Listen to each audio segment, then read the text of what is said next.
신명기 4장 9절 후반부, 그러니까는 그리하여 여기서부터 14절까지 교도하도록 하겠습니다. 그리하여, 제가 먼저 읽겠습니다. 그리하여 내가 눈으로 본 그 일을 잊어버리지 말라. 내가 생존하는 날 동안에 그 일들이 내 마음에서 떠나지 않도록 조심하라. 너는 그 일들을 내 아들들과 내 손자들에게 알게 하라.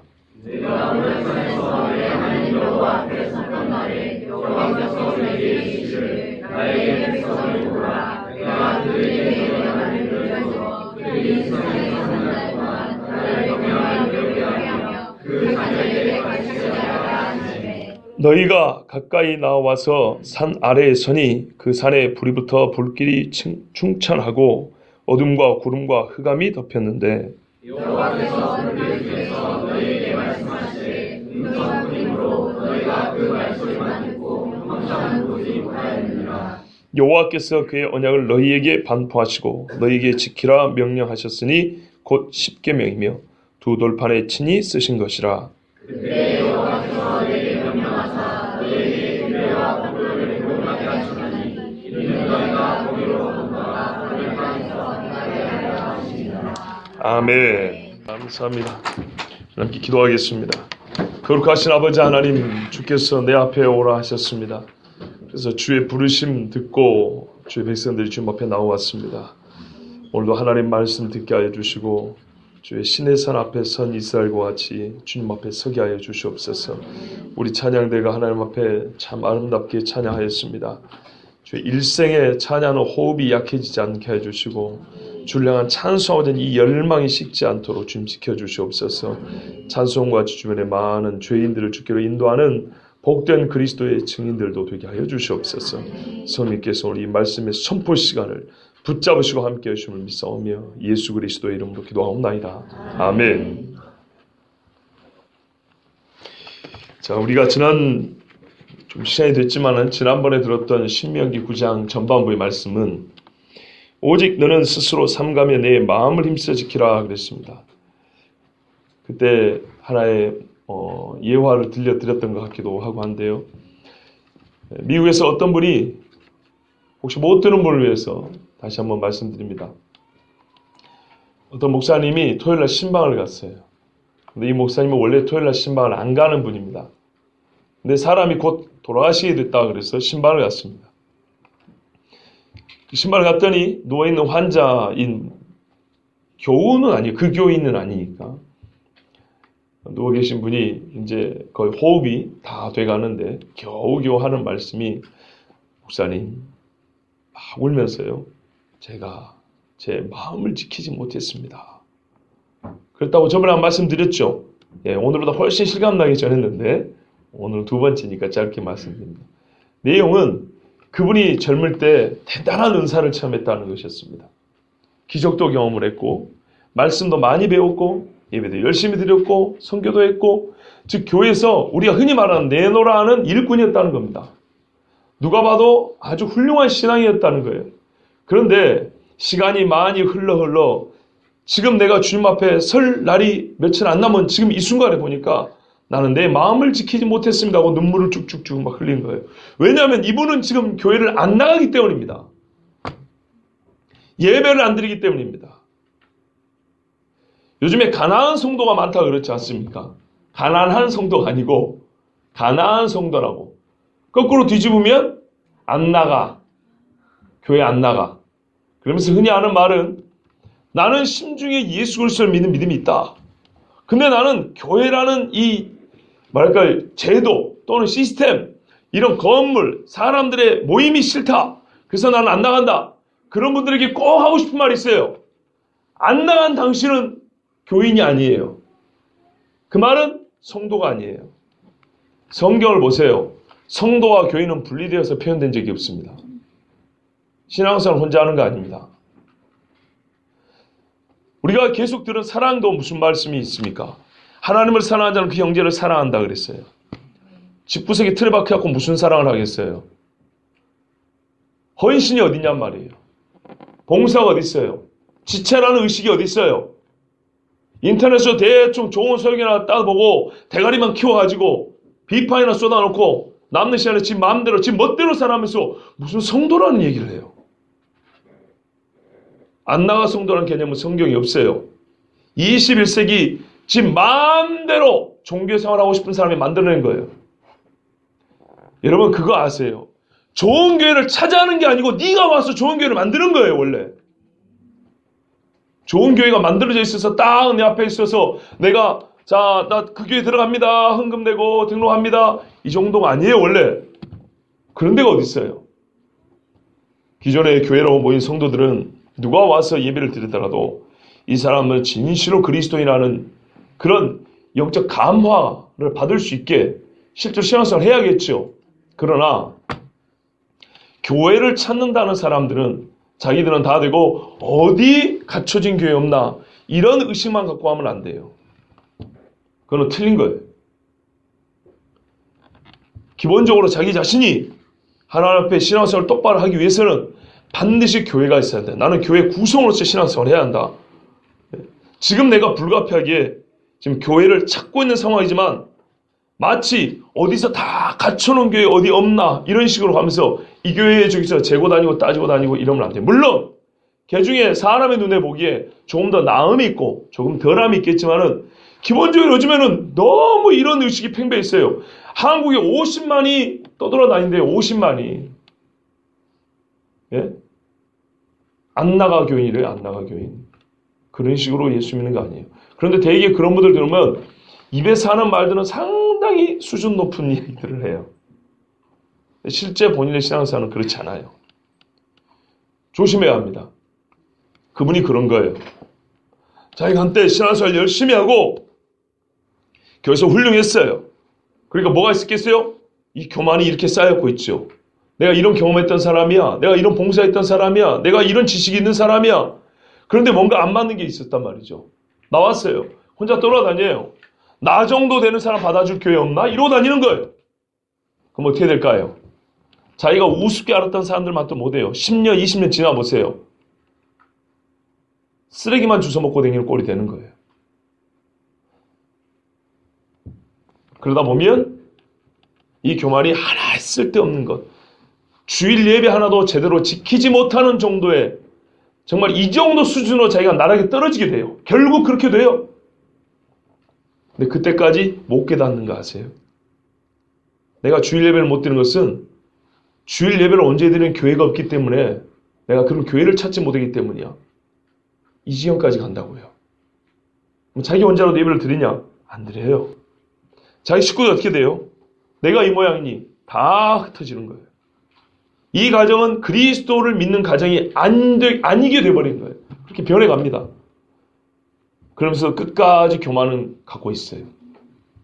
마지막에 숨이 넘어가기 직전 됐어야 목사님 좀 불러달라고. 목사 아니도 좋아요.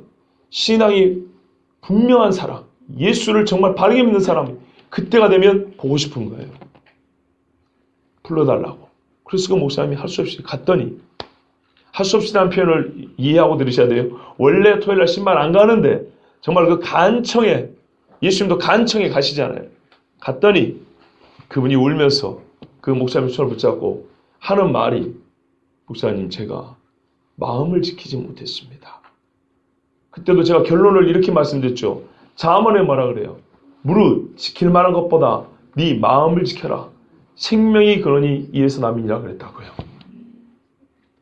마음, 그래서 잠언의 지혜라는 것은 처세술이 아니에요. 생명에 이르는 지혜라고 분명히 그런 말씀드렸습니다.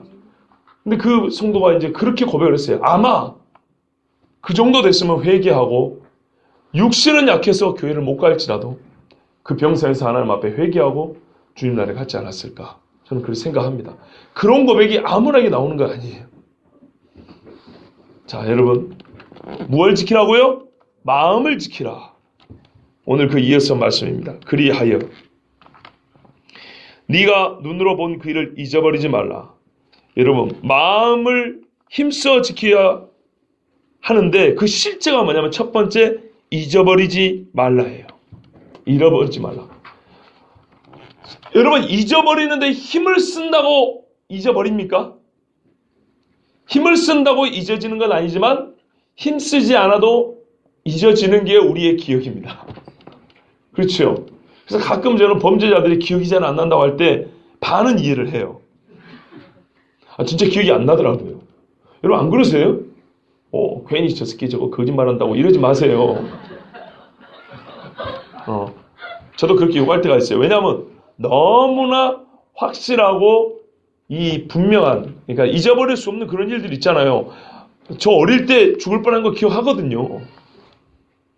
그런데 1, 2분은 확실히 시간이 지나면 가물가물해지더라고요. 그래서 저는 반은 이해를 해줍니다. 분명히 기억이 안 날 수도 있다 저거. 너무 이렇게 막 체근하면 안 된다. 그걸 이해를 해요. 기억이 자꾸 소멸해가는 것은 자연스러운 것입니다. 맞지요? 그래서 잊지 않으려고 생일도 자꾸 챙기고 기념일도 자꾸 챙기고 그렇지요? 자, 여기서 뒤에 말씀을 이해하기 위해서 미리 들어둘 게 있어요. 죄송합니다. 이렇게 또 딱 찍어서 말한 건 너무 죄송한데 오늘따라 눈이 초롱초롱한 것 같아서 우리 최동준 집사님 한번 물어볼게요. 우리 하랑이 엄마에게 프로포즈 했던 날 기억하십니까? 네. 오, 할렐루야. 기억 못한다 했으면 큰일 날 뻔했어요. 네. 기억하죠? 그런데 그날 했던 말 기억합니까? 네. 지금 저기서 듣고 있습니다. 잘 대답해야 돼요. 그날 했던 말 기억하죠? 어디서 했는지 기억하십니까? 그날의 그 시간대를 기억합니까? 네.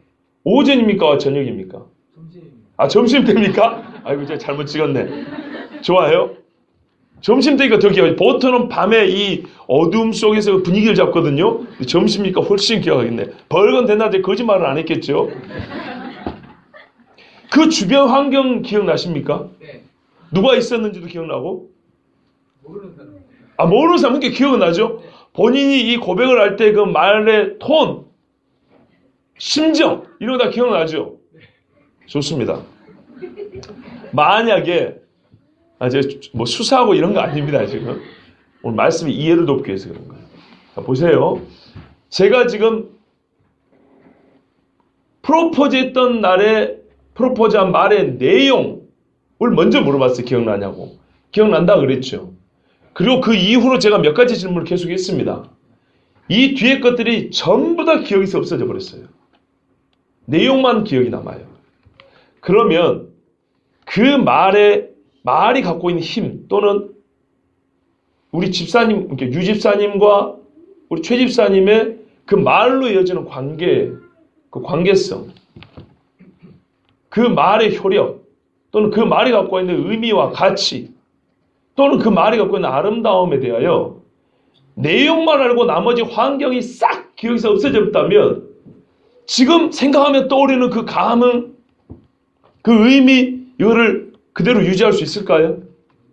없지요. 여러분 한번 생각해 보세요.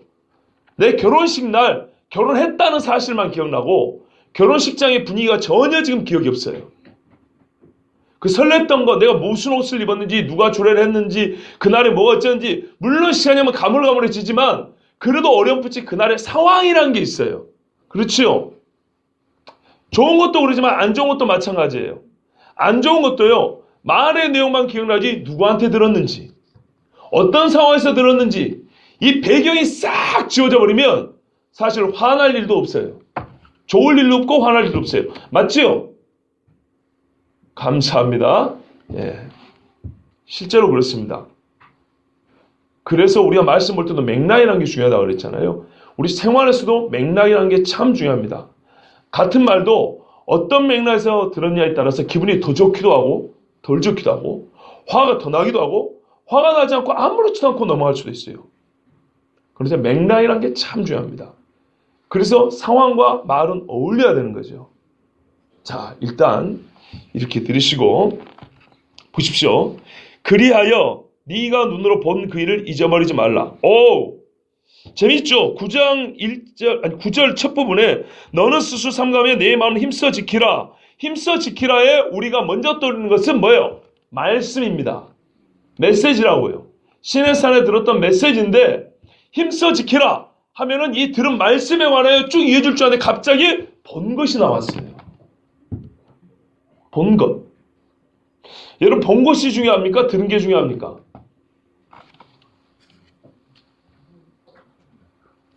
뭐가 중요하죠? 둘 다 중요하죠. 메시지를 보세요. 이게 어떤 순접이든 역접이든 뭐 어떤 말할까요? 그 두 말씀에 들은 것과 본 것을 어떤 논리성을 가지고 덧붙여진 말이 없어요. 이러이러하니까 이런 게 없어요. 그냥 설명 없이 연결시켜 버렸어요. 그리하여 너희는 잊지 말라. 자, 앞에는 들은 이야기 하다가 들은 걸 마음을 지켜라 그랬어요. 그래놓고 바로 본 것을 잊지 마라 이 말했어요. 그러면 지키는 게 뭘 지키는 거예요? 들은 것만? 아니요. 본 것까지. 이런 거예요. 여러분, 저는 어릴 때 배를 타고 가다 사람이 주는 걸 봤습니다. 저 멀리서 큰 어선이 먼 바다로 나가다가 아침에 출항을 하다가 여객선하고 교행하는데 분명히 이 뱃사람들이 아침에 밥 먹고 추우니까 술 한잔씩 하거든요. 화장실이라는 게 별게 없어요. 그냥 대고 싸요, 바다에. 근데 배가 한번 출렁하면 술기운에 자빠지면 못 나오는 거죠. 그럼 바다에 떨어졌어요. 배 소리도 있고 바람 소리 있기 때문에 사람 살려 소리는 거의 안 들립니다. 못 듣고 그 배는 그냥 가버리는 거예요.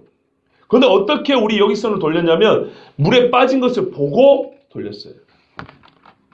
제가 초등학교 4학년 때인데, 조타실 옆에서 이렇게 이제 밖에 서가지고 겨울인데 일 가는데 사람이 빠져갖고 허우적거리면 왔다 갔다 몇 번 하는 거예요. 가라앉았다 나왔다.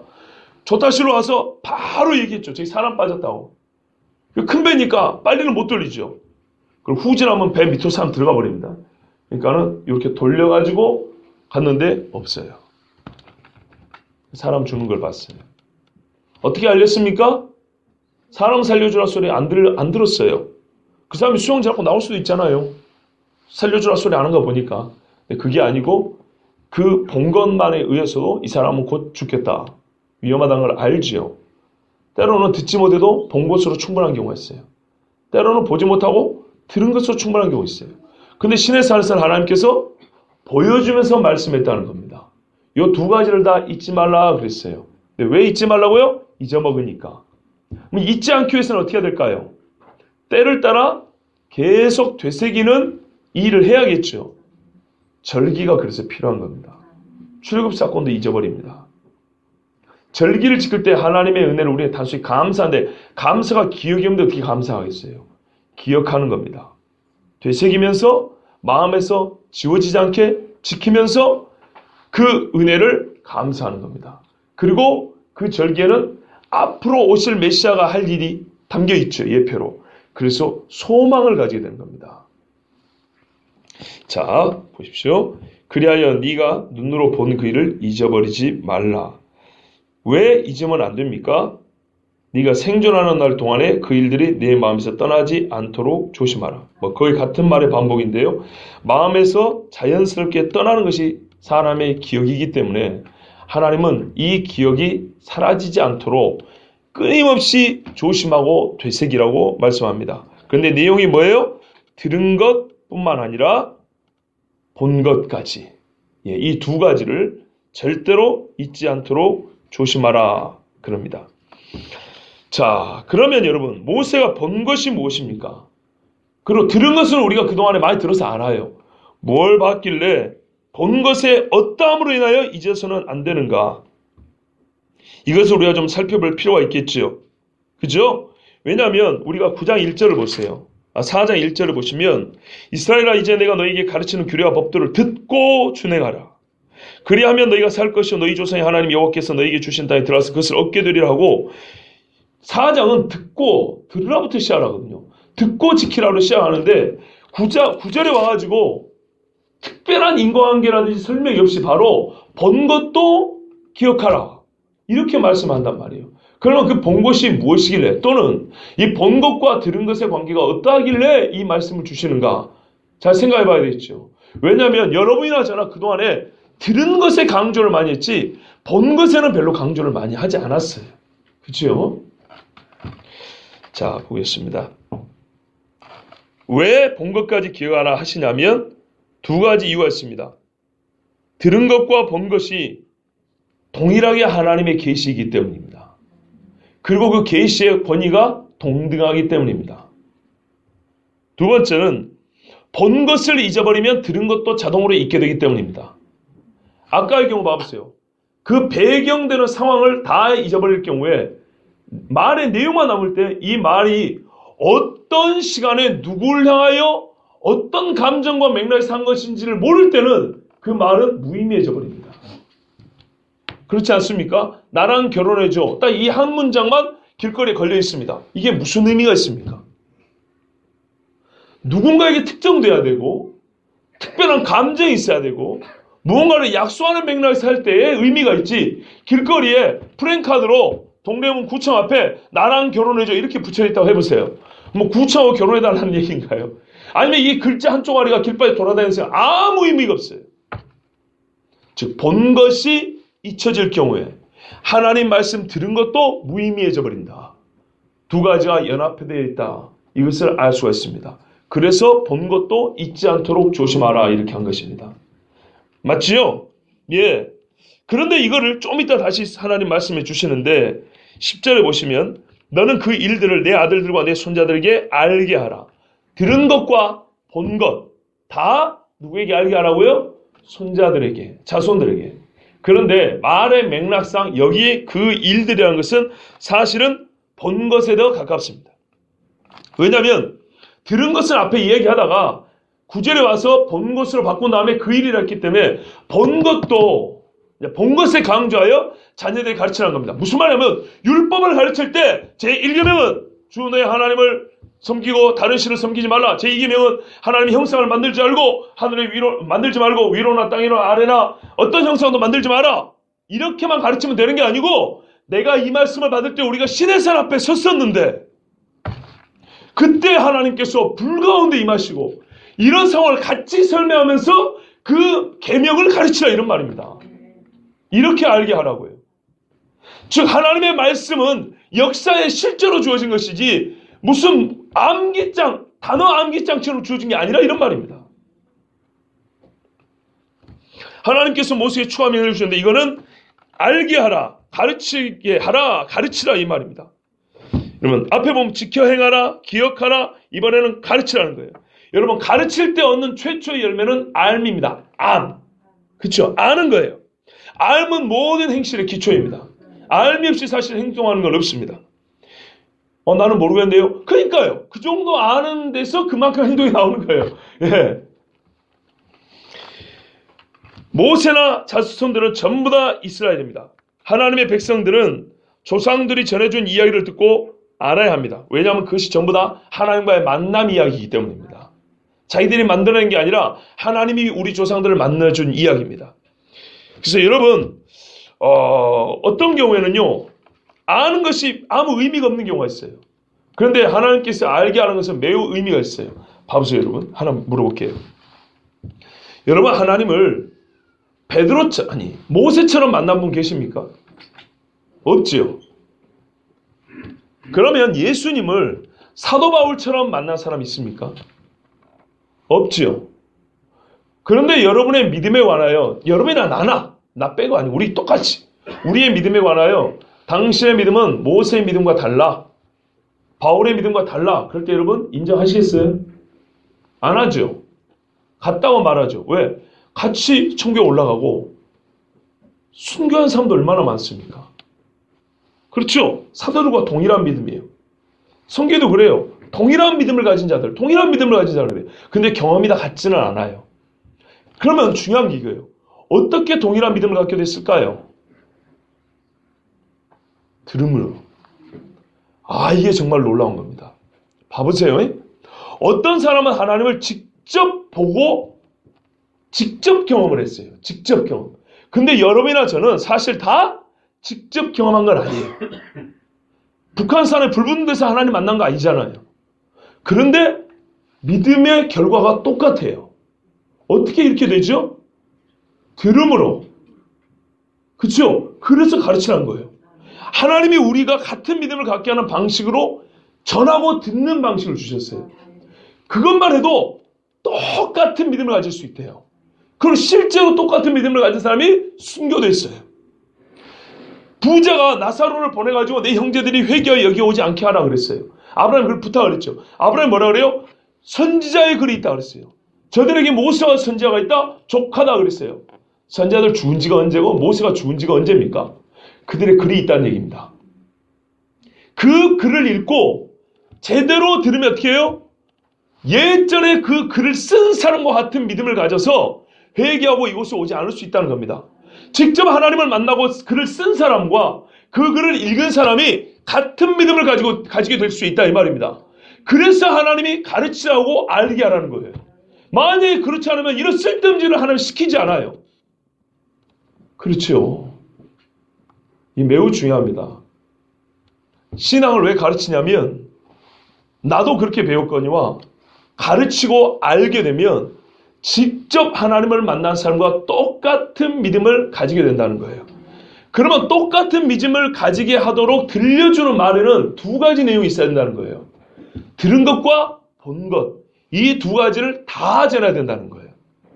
이해가 되시죠? 무슨 말씀인지. 그러니까는 성경에서 교리만 뽑아가지고 그것만 전하면 되는 게 아니라 이 진리의 말씀이 주어진 그 역사적 상황을 함께 전해야 된다는 얘기입니다. 아시겠죠? 그러니까는 우리가 말로 하지만 말로 하는 이 말의 내용에는 본 것과 들은 말이 같이 들어가 있어야 돼요. 말로 들은 것만 말로 전하는 것이 아니고 본 것도 같이 말로 전해야 된다는 거예요. 말로 전하는 것은 들은 것과 본 것이 같이 있어서 이거를 전하고 가르치면 듣는 사람이 어떻게 해요? 직접 보고 직접 들은 사람과 똑같은 믿음을 가지게 된다는 것입니다. 모세와 같은 믿음을 가진 사람 그 이후에 얼마나 많습니까? 다윗도 보세요. 히스기야나 요시야 같은 사람들 봐보세요.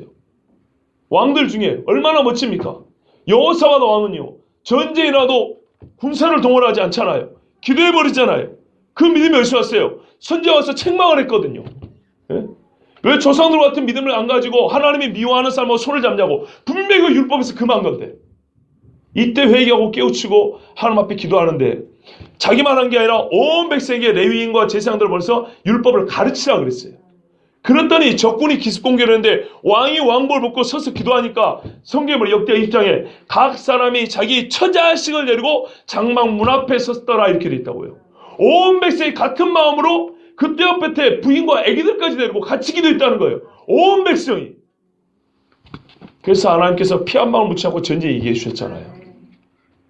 같은 믿음. 오히려 광야에서 만나는 것도 이스라엘보다 더 큰 믿음이잖아요. 듣기만 해도. 뭘 들어야 돼요? 하나님이 직접 주실 때 그 말씀이 주어진 그 상황. 같이 들어야 돼요. 우리가 엘리야가 했던 말도 알잖아요. 하나님이, 여호와가 하나님이면 여호와 편에, 바알이 하나님이면 바알 편에 서라 할 때, 여러분 이것만 들으면은 정말 우리에게 주신 메시지 약합니다.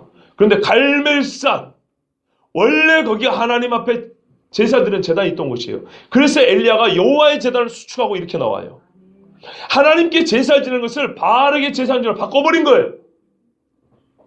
바알 제사장들의 집으로 바꿔버린 거라고요. 그래서 엘리야가 거기서 승부를 걸자 그랬어요. 이 산이 원래 하나님 건지 바알 건지 한번 확인해 보자고. 그래서 850명 모아놓고 왜 바알과 아세라입니까? 아세라는 바알의 부인이거든요. 남신과 여신인데 바알 자리에 하나님을 낳고 하나님과 아세라를 따따따 결혼시켜 버렸거든요. 그래서 바알과 아세라 다 부른 거예요. 네?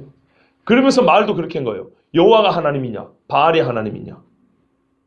바알 자리에 이게 바알과 아세라가 한 부부잖아요. 신적으로 볼 때, 그 우상 숭배자들 볼 때는 이걸 다 깨버리기 위해서 하나님은 아세라와 결혼하는 그런 바알의 대체용이 아니라 오직 하늘의 유일하신 여호와 하나님이시다. 요걸 이제 얘기하려고 하는 거예요. 하여튼 그래가지고 여기 오라 해가지고 거기서 승부를 걸었어요. 근데 그때 원래 하나님의 제단이었기 때문에 성경에 보면은 엘리야가 여호와의 제단을 먼저 수축했다 이렇게 돼 있어요. 이 맥락이 없이 여호와가 하나님이냐 바알이 하나님이냐 이 말 한쪽 아래만 돌아다닌다고 생각해 보세요. 우리가 어떤 교훈을 받을 수 있겠어요? 우리 신앙에서 이렇게 양 둘 중에 하나 택해야 되는 상황에서 이 말씀 어떻게 적용할 수 있겠어요? 어떻게 그 말씀에 실제로 살아갈 수 있겠냐고요. 그런데 분명히 아합의 칼날이 무서워서 사람들이 바알편을 들 때 엘리 한 사람 와가지고 둘 중에 하나를 결정해라. 이 상황과 맥락 속에서 그 말씀을 이해하니까 그렇게 배웠으니까 우리 실제 생활에서도 어떻게 돼요? 정말 하나님 앞에 절할 거냐 사람 앞에 절할 거냐 할 때 딱 결정할 수가 있잖아요. 무엇을 해야 되는지 분명히 알 수가 있잖아요.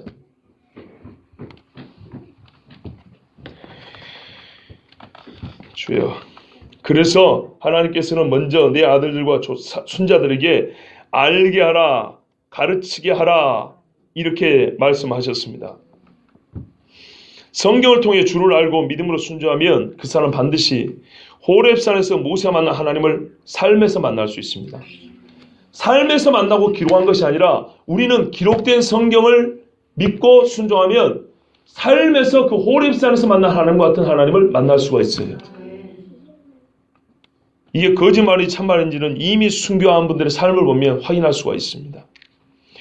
그러므로 여러분, 귀한 것일수록 자녀들에게 가르쳐야 된다는 기본적인 교육 마인드를 갖고 계신 우리는 뭘 먼저 가르쳐야 돼요?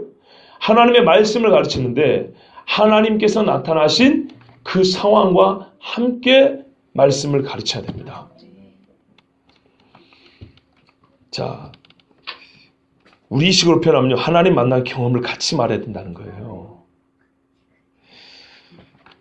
내가 호렙산에서 11절이죠. 네가 호렙산에서 10절이죠. 10절. 예. 내가 호렙산에서 내 하나님 여호와 앞에 섰던 날에 여호와께서 내게 이르시기를 나에게 백성을 모으라 그랬어요. 자, 그래서 그 상황을 이제 말씀해 줍니다. 이 명령의 뿌리가 된 사건을 보는 겁니다. 1절부터 여기까지 이 명령의 터가 된 사건. 모세가 호렙산에서 하나님 앞에 섰을 때에 하나님 뭐라 그러냐면요. 나의 백성을 모으라 그랬어요. 이거는 나를 위하여 백성을 함께 모으라 그랬답니다. 하나님 나를 위하여, 하나님 뭔가 부조해서 채우려는 게 아니라 하나님 목조하신 바가 있어요. 하나님의 백성을 세우고자 하는 목적을 위하여 모으라 그랬다는 거예요. 왕의 백성은 왕의 말씀을 들어야죠. 왕을 만나야죠. 그래서 모으라 그랬습니다. 내가 그들에게 내 말을 들려주어 그들이 이 세상에 사는 날 동안 나를 경향을 배우게 하며, 첫 번째는 뭐예요? 하나님의 말씀을 들려주는 건 뭐예요? 경외함을 배우게 한다. 하나님 경외하는 것도요, 배우는 겁니다. 그건 하나님 앞에 직접 배웁니다. 경외는 두려움이죠. 제가 신앙생활 하면서 또는 실제 삶을 살면서 깨닫는 게 한 가지가 있어요. 사람은 좀 품위가 좀 떨어지는 표현이지만 어감을 그대로 주기 위해서 하는 표현이니까 이해하십시오. 겁대가리가 없어요.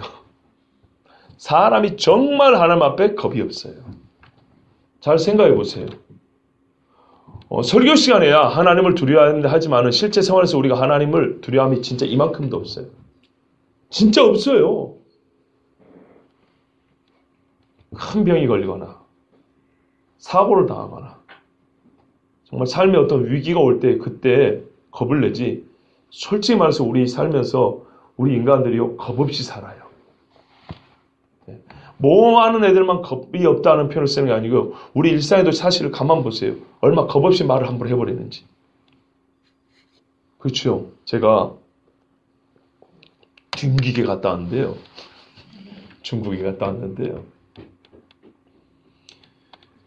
참 괴로운 일이 있었어요. 좀 홀대를 당했다고 할까요? 그런 게 있어가지고 수요일 날 와버리려고 그랬어요.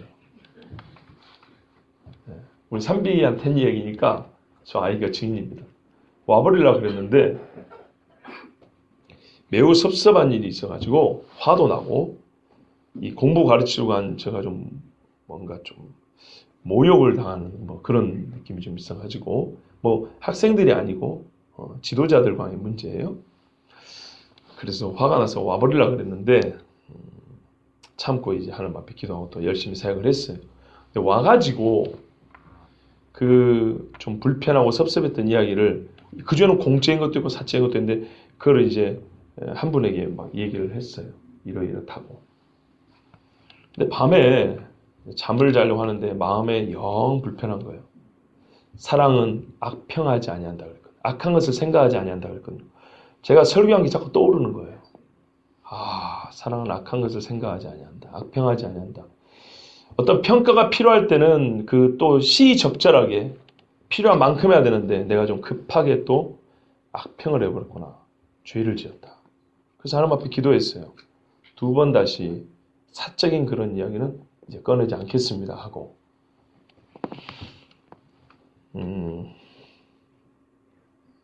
그러면서 제 마음에 드는 생각은 왜 내가 그렇게 입을 함부로 열었을까요?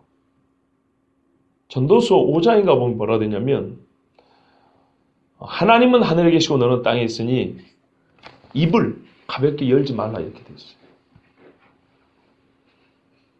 근거와 명령은요. 다른 말하면 하나의 인과관계를 볼 수 있습니다. 하나님이 하늘에 계신 분이고 나는 기껏해야 땅에 있다라는 것을 잊어버리면 입을 함부로 놀리게 되어 있어요.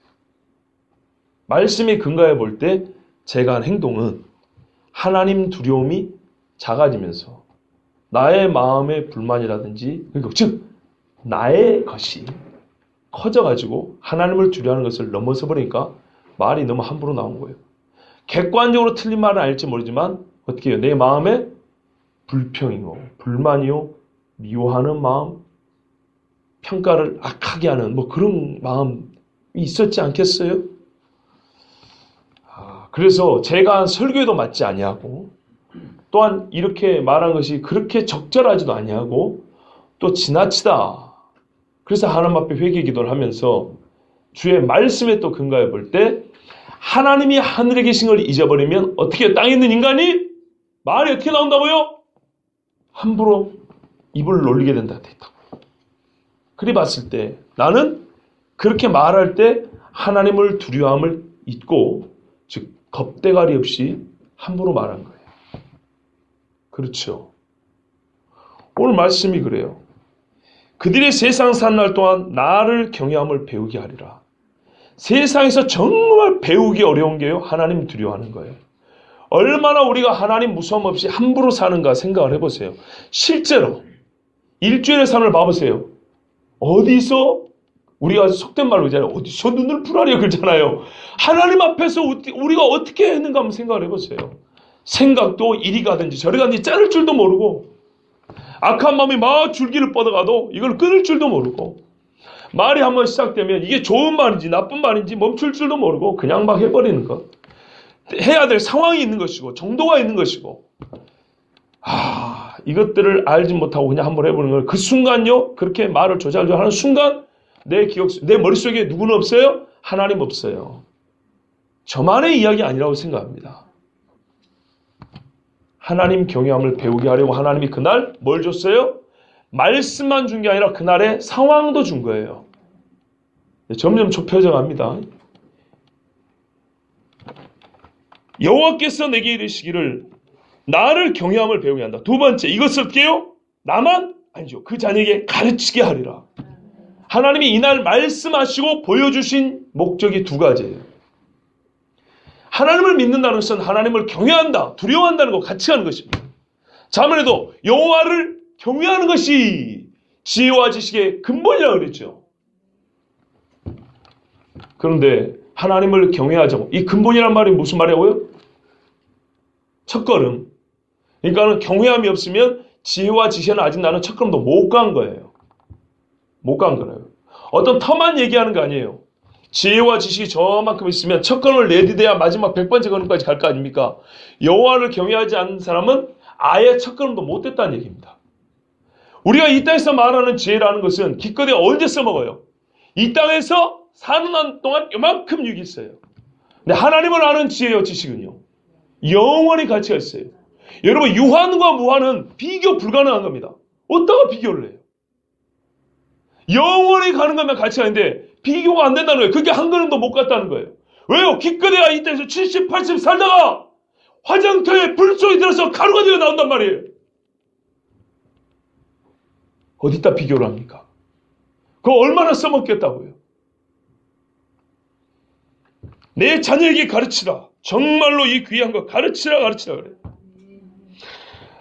제 이야기가 아니니까 용서하고 드십시오. 또 지 자식 자랑한다 그러지 마시고. 오늘 교육자 아침에 경건회 하는데 우리 김재환 전사님이 그래요.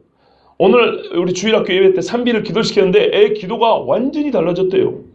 깊고 강력하고 놀라운 기도를 했대요. 아람 선생님 맞아요? 아, 그랬대요. 근데 제가 일주일 동안 중국 가서 뭐 하는지 아십니까? 제가 2시간, 3시간씩 강의할 동안에 한 번씩 하면 그렇게 하는데 옆에 앉아가지고 막 듣다가 아빠 언제 끝내? 조용해! 옆에서 사람들이 불쌍하다고 막 애를 막 보내고 냅두세요 지금 그럴 때가 아니야. 지금 말씀이 급하게 지금 냅두시고 빨리 들으세요. 막 딱 하루 놀았어요. 딱 하루.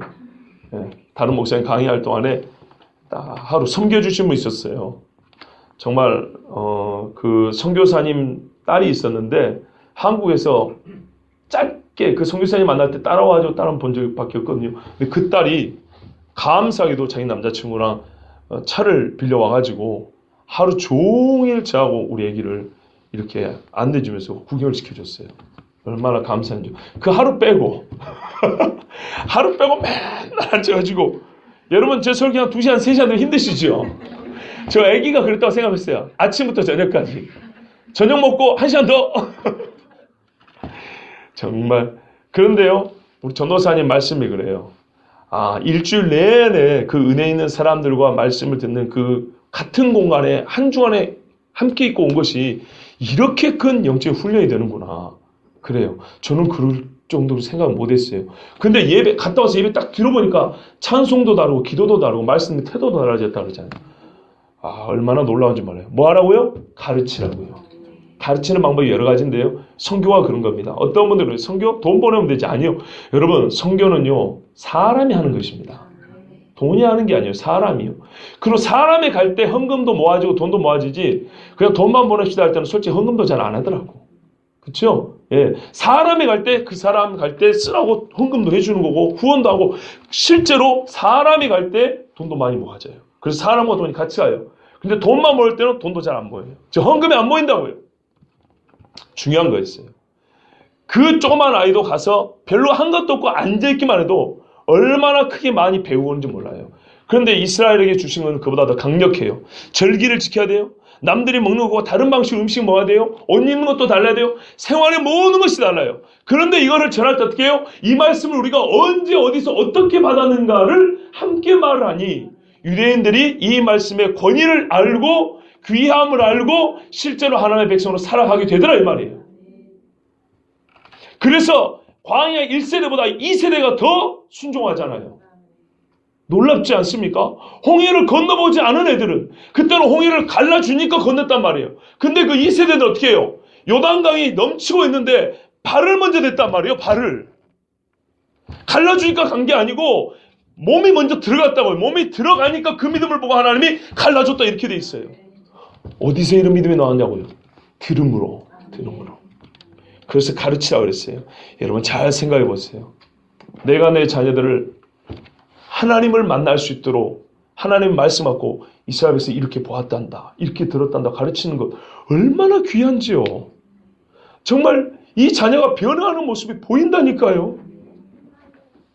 너희가 가까이 나와서 자 이렇게까지 하고요. 사실은 그 다음 절 너희가 가까이 와서 11절을 말하지 않고 바로 13절로 넘어가면 돼요. 봐보세요. 10절 마지막 그 자녀에게 가르치게 하리라 하심에 13절 여호와께서 그의 언약을 너에게 반포하시고 자 가르치라 했으니까 그 내용이 13절에 언약 반포 연결이 되죠.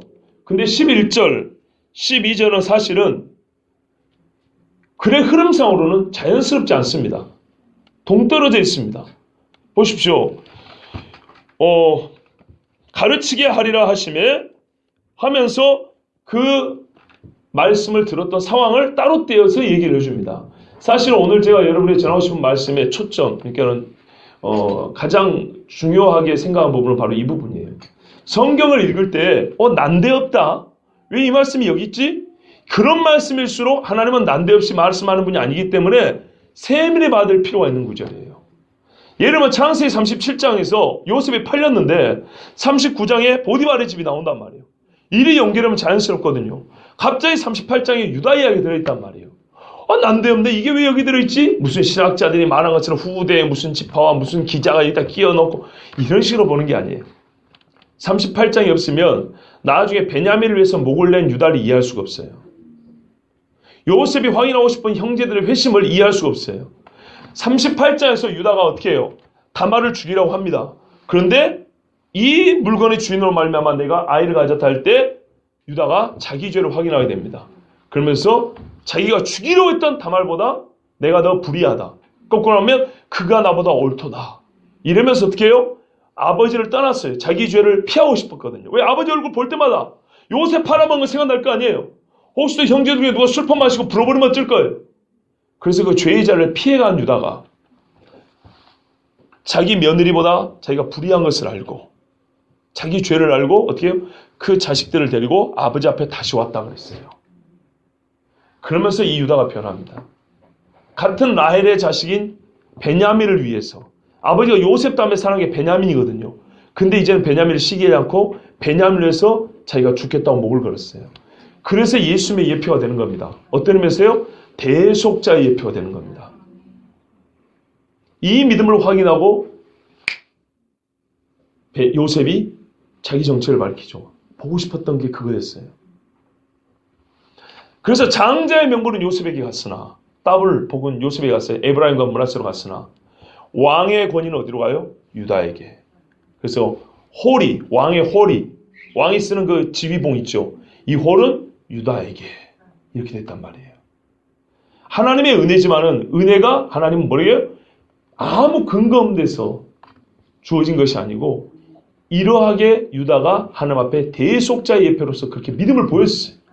그래서 하나님이 주었단 말이에요. 이게 38장에 있으면 이해가 안 되는 거예요. 아시겠죠? 그래서 성경을 읽다가 좀 난데없네 할 때는 훨씬 더 깊이 봐야 되고 깊이 봐야 될 의미가 있고요. 그걸 깨닫고 나면 은혜가 더 크다는 것입니다.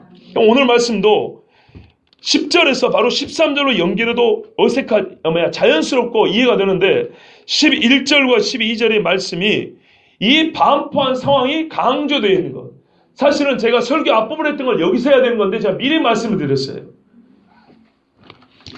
어떤 일이 있었습니까? 너희가 가까이 나와서 산 아래에 서니 그 산에 불이 붙어 불길이 충천하고 어둠과 구름과 흑암이 덮였는데 여호와께서 불길 중에서 너희에게 말씀하시되 음성뿐이므로 너희가 그 말소리만 듣고 형상은 보지 못하였느니라. 자, 이런 상황에서 하나님이 가르치라고 이제 말씀을 선포하셨다는 겁니다.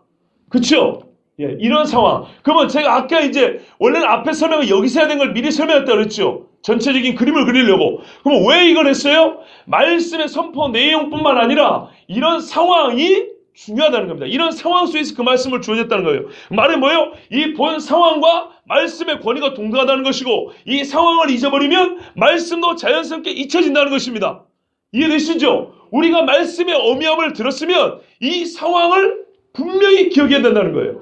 이 상황의 어미함과 말씀의 어미함이 똑같다는 얘기예요. 즉 말씀을 우리가 실제로 지키고 사는데 이 상황을 잊어버리면 절대로 말씀을 말씀답게 못 지킵니다. 그래서 뒤에 가면 선지자들도 그랬잖아요. 너희가 어찌어찌 할 때 하나님께서 이러이러한 말씀을 주셨는데 이렇게 말을 하잖아요. 그렇죠? 항상 그렇게 말해요. 시편에도 보세요. 하나님은 홍해를 가르쳐 너희를 광야에서 이렇게 인도하신 분이다. 그리고 이런 말씀을 주셨다 그래요. 그리고 다시 하나님 앞에 신앙을 고백한 사람들 어떻게 해요? 옛적에 하나님께서 우리 조상들에게 이렇게 하셨고 오늘 우리에게 인도하셨거늘. 다니엘도 다니엘서의 밥에서 기도를 어떻게 하는가? 9장에 옛적에 하나님께서 우리 조상들에게 이러이러 하셨건만 우리는 범죄하였사오니 이렇게 하잖아요. 여러분 맥락 없이 회개 기도가 나옵니까? 안 나온다니까요. 맥락 없이 회개하더라도 깊이 있는 회개가 나와요? 안 나와요. 그 역사적 상황의 어미한 만큼 주신 말씀도 어미한 거예요. 이게 같이 가는 거예요. 제가 오늘 초점을 두고 싶은 건 바로 이 부분이에요. 말씀도 여기를 강조하는 거예요. 그동안에는 말의 내용만 전하고 듣고 전하고 듣고 강조를 했지만 본 것도 똑같이 기억을 해야 된다는 거예요. 자, 이렇게 어울리지 않은 말씀도 깊이 봐야 된다고 그랬죠.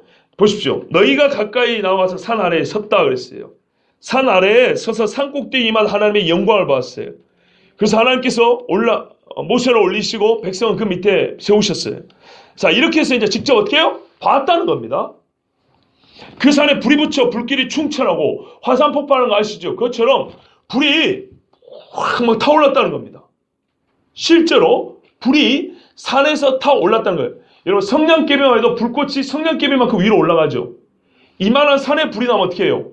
거의 산만큼 불이 올라갔겠죠. 그림을 잘 그리세요. 직접 안 봤지만 본 것도 전화를 해서 제가 본 것을 말로 전합니다. 어떻게 해요? 산이 이만하면 불이 붙으면 물론 꼭대기에 붙었지만 그 규모를 볼 때 성냥개비도 보세요. 끄트머리에 불이 붙어도 불꽃이 확 붙으면 이렇게 올라가죠. 불이 이렇게 막 올라왔다는 거예요. 산 위에. 산 위에 자글자글 붙은 게 아니고요. 확 타올랐다는 겁니다. 그래서 충천하다. 하늘에 충만했다. 불꽃이. 얼마나 불이 크게 붙었는가 보세요. 그 다음에 어둠과 구루가 흑암이 덮였다. 불이 붙었으면 밝아야 되는데 그 불을 가에 어둠과 흑암이 감싸고 있었다는 거예요. 이렇게. 그러니까 어둠 속에 불이 붙은 거예요. 우리가 1년을 들면 화산 폭발할 때 화산재와 연기로 새까맣죠. 그런데 속에는 불이 막 타오르잖아요. 여호와께서 불길 중에서 너희에게 말씀하셨다. 자, 이런 상황에서 말씀하신 거예요. 그리고 출애굽기에 보면 뭐라고 되어 있냐면요. 온 산이 크게 진동하였다 이렇게 말하고 있어요.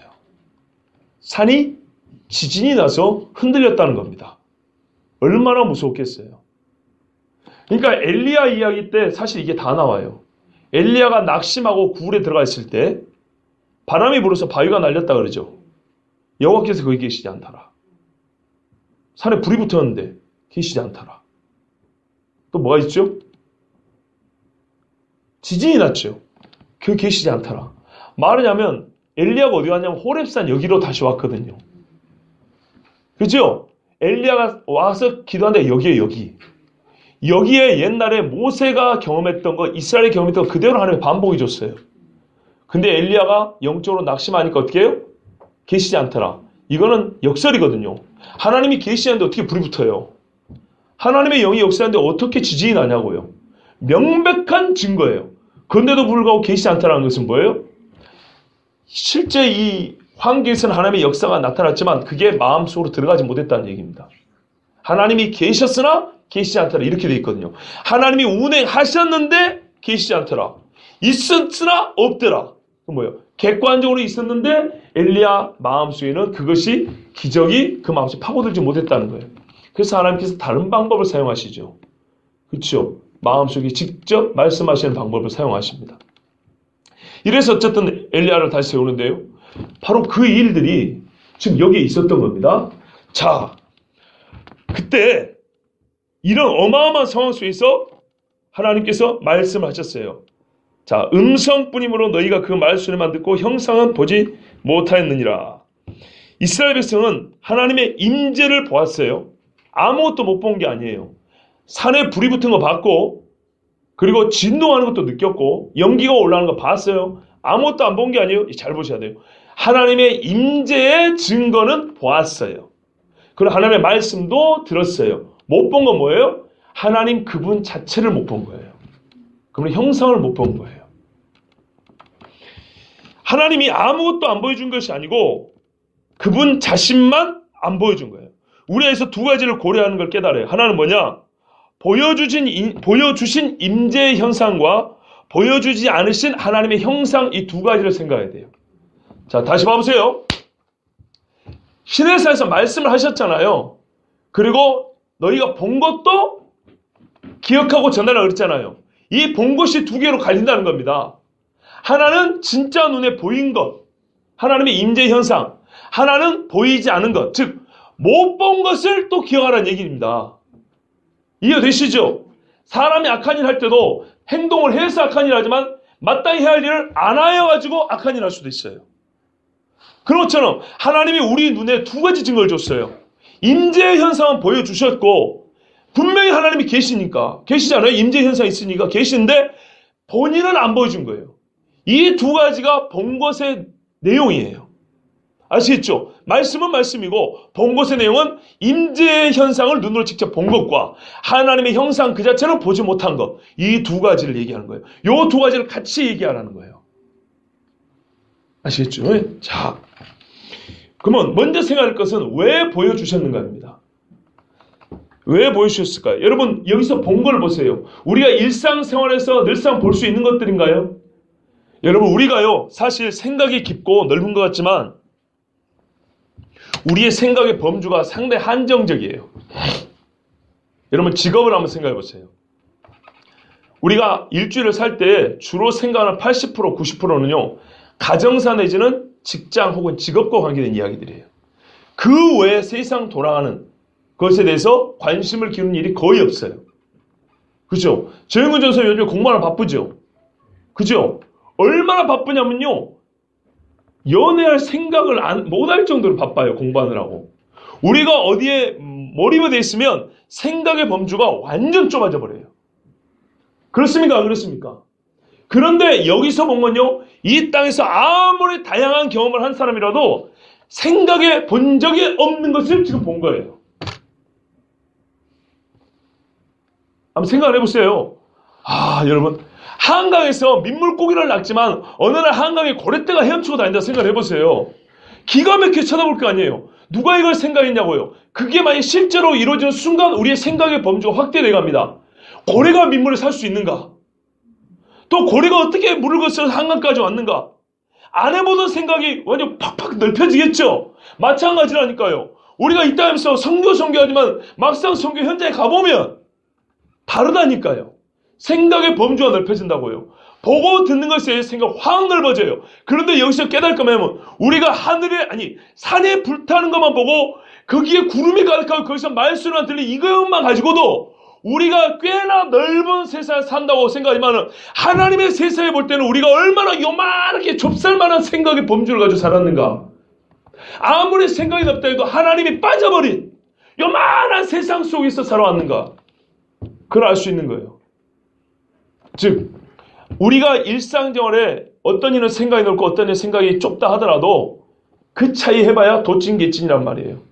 어느 순간 하나님의 임재가 꿈이라든지 생시라든지 잠깐이라도 나타나는 순간 완전히 생각의 온실을 찢어버리고 벗어나게 돼 있어요. 삼손의 아버지를 보세요. 농사짓고 타작하는 사람이에요. 맨날 씨 뿌리고 농사짓고 그거 잘못이라는 게 아니라 그 세계 안에만 살고 있었어요.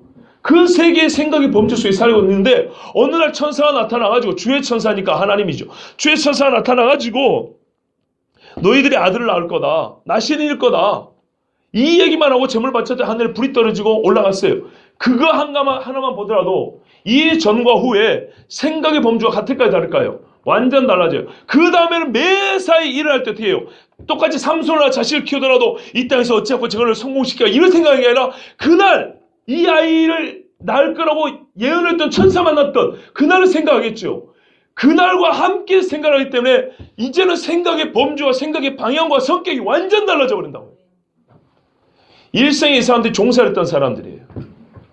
바로를 봤기 때문에 최고로 넓은 것은 이 땅의 왕 바로의 경계 안에서 생각을 해왔던 사람들이에요.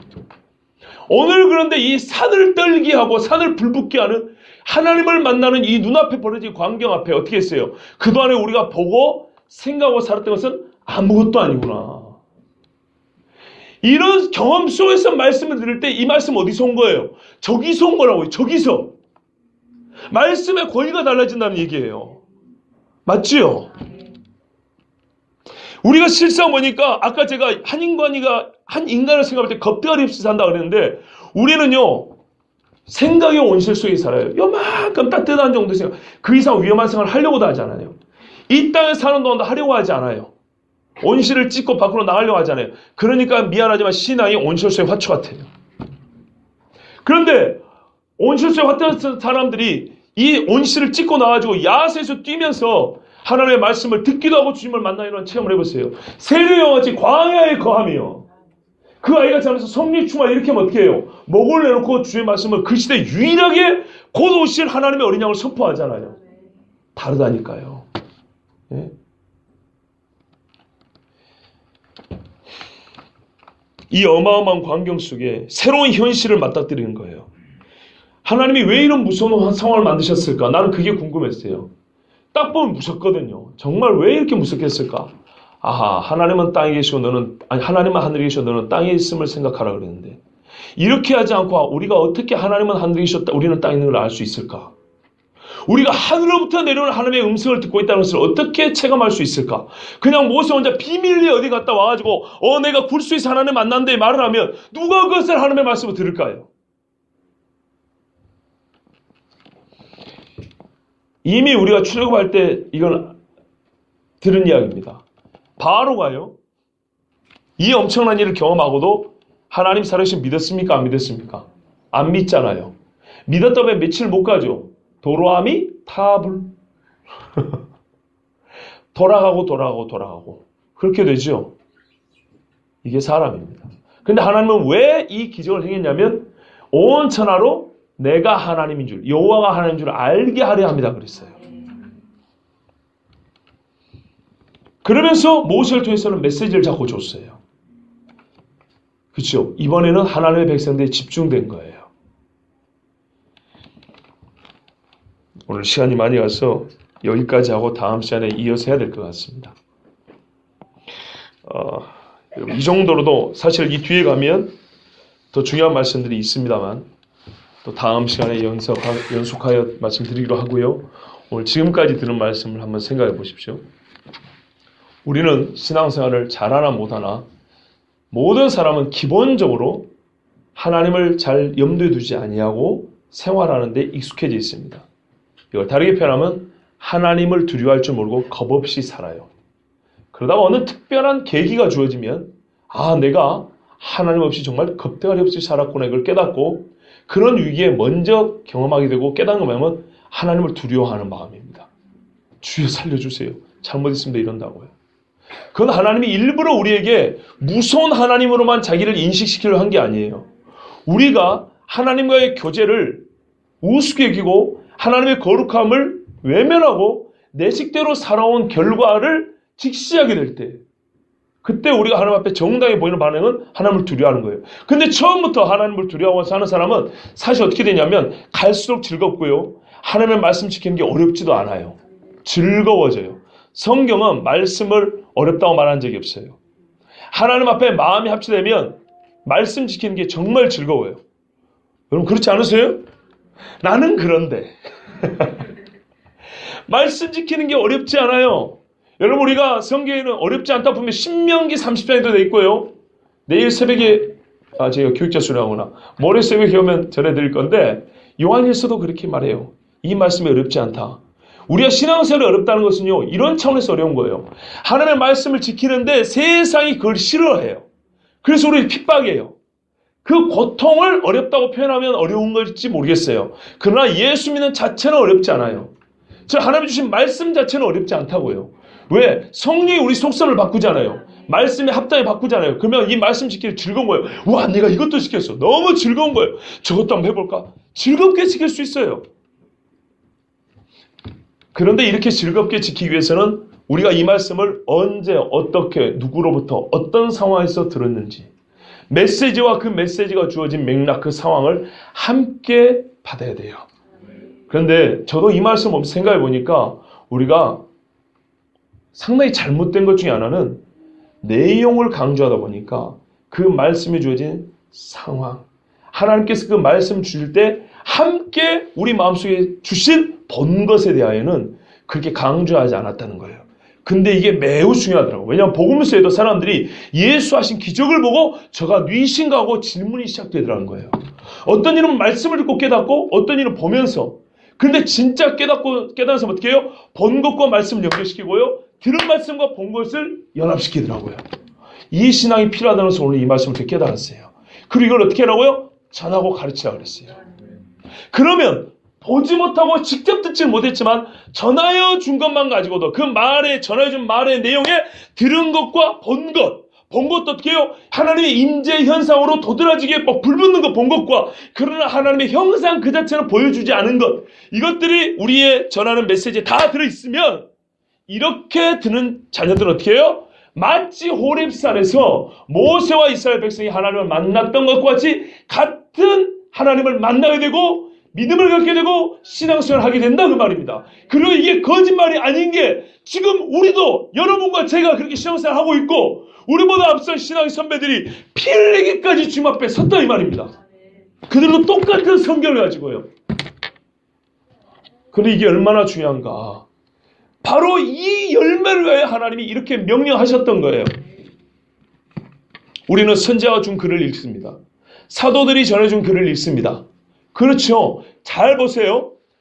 사도들이 하나님을 만나고 그걸 기록해서 우리에게 줬어요. 사도들은 그 하나님을 만났기 때문에 그 믿음을 가지고 그 믿음만큼 기록을 해놨어요. 그러면 우리가 그 글을 받을 때는 자연스럽게 어떤 목적으로 글을 남겼냐면 사도가 하나님을 만나고 글을 남겼기 때문에 자기가 만난 그 경험이 동일하게 우리에게 임하기 위해서 글을 썼겠죠. 그렇지 않겠습니까? 그리고 하나님은 그 글을 읽고 믿으면 동일한 은혜를 주신다 했거든요.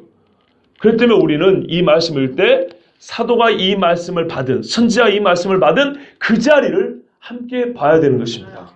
그 자리를 빼고는 절대로 말씀의 메시지를 온전하게 들을 수 없습니다. 그리고 전할 때도 마찬가지입니다. 여기서 기독교 교육에 매우 중요한 걸 확인해야 됩니다. 그냥 교리만 암기식으로 하는 것이 아니에요. 오늘 새벽에도 그런 말씀 전했죠. 그리스도, 예수님이 그리스도 되심을 어떻게 우리가 말할 수 있냐? 그리스도는 기름 부음 받은 자, 왕, 선지자, 제사장. 이렇게 단답형을 말하는 것은 수박과 복숭아와 사과를 사놓고 꼭지만 따놓고 이게 수박, 이게 사과, 이게 복숭아 이렇게 말하는 거라고요. 그게 단답식으로 말하는 게 아니고 성경에는 예수께서 어떻게 해서 왕으로 인정되신 게 그 상황과 맥락이 길게 자세히 설명되어 있어요. 그래서 왕, 이래야 수박 한 단을 썰어 먹는 거예요. 꼭지만 따고 이게 수박 꼭지 이러면 안 되는 거예요. 예수님이 왜 제사장인지 히브리서 잘 나와 있잖아요. 왜 왕인지 예수님의 재판 과정이 잘 나와 있잖아요. 그렇지 않습니까? 예, 그렇게 우리가 알아야 되는 거예요. 그래서 제가 오늘 이 말씀을 통해서는 이 한 가지 메시지를 전합니다. 하나님은 말씀 주실 때 보여주셨다는 거예요. 자기의 임재를 그 말씀의 권위와 동등하게, 그리고 이 상황과 맥락을 잊어버리면 메시지도 잊어버려야 된다. 이 두 가지를 같이 볼 때 메시지가 또 변질되지 않아요. 이 세상에서 많은 사람들이 변질식 때 보면요, 내가 새로운 메시지를 받았다 할 때 그 상황을 들어보면 다 이상해요.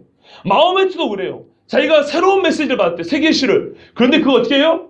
그 사람이 간질병 증세가 있었어요. 굴에서 발작을 일으키면서 받은 게 코란이라는 거예요. 이 상황을 볼 때 이 메시지는 이미 틀렸다는 걸 확인할 수 있는 거예요.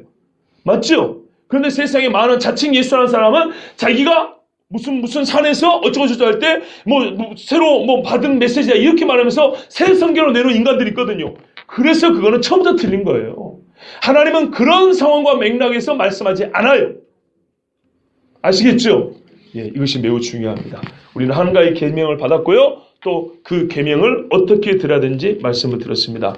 본 것과 들은 것을 그대로 받으시고 그대로 전하는 저와 여러분 되시길 바랍니다. 기도하겠습니다.